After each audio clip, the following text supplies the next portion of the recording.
Americans have already spent billions online during Black Friday and Cyber Monday. And joining us right now is a financial planner, Rick Myers. He's with Integrated Financial Services. Good morning, Rick. Thanks for being with us. Good morning. Good to see you. Good to see you, too. So we're talking about a financial hangover. Talk to me a little bit about that. What does that mean for the average person?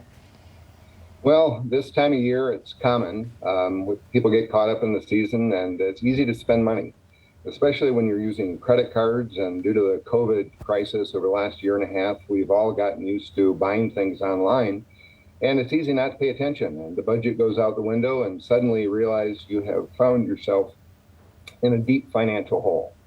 And it's old advice, but when you find yourself in a hole, the best thing to do is stop digging.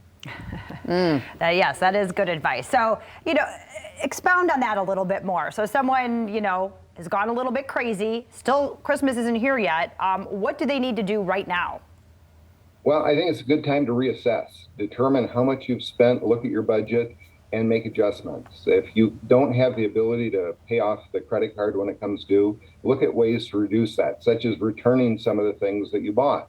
It may seem like you got a great deal on something on Black Friday or Cyber Monday. You got half off, but if you can't pay it off and you're going to be paying 21% interest, you didn't get a good deal.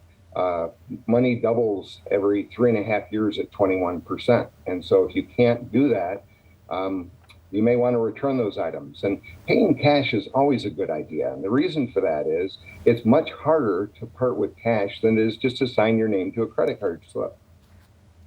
Rick, I notice, you suggest maybe seeking help from someone. Folks might feel a little embarrassed this time of year if they've kind of gone overboard. What do you tell people about seeking help in this situation? Well, if it can be embarrassing, but those who are close to you and love you, they want to help you. And so making yourself accountable, it works in a lot of 12-step programs. It's not a bad idea. If you have a problem with overspending, talk to people.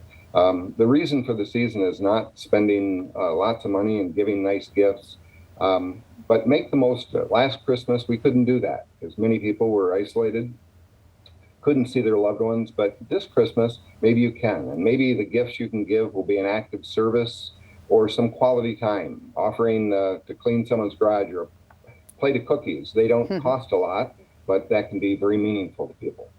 Yeah, that is great advice. Yeah. And quickly for people, though, who might get carried away, what are ways to be proactive before the holiday season begins so that this doesn't become a problem, that people just don't go hog wild and start buying crazy gifts? Well, the best way is to spend it on paper. Make a budget. How much can you afford so you don't wake up with surprises in January? And then stick to that. If you go over a little bit, find another way where you can make that up. And once again, repeating myself, deal in cash. That makes a huge difference. Plus, it helps local stores, the brick and mortar stores in West Michigan, because when you're buying online and Amazon, it's very convenient, but it often doesn't help our local retailers and jobs here. Rick, really quickly, if people have any more questions, can they call you or your office? Certainly, we're available to help. There are numbers on the screen. Awesome. Thanks so much, Rick. Some really great tips for folks. I know it's a stressful time of year. Thank you. Yeah, it is. Yeah, it is 8:20.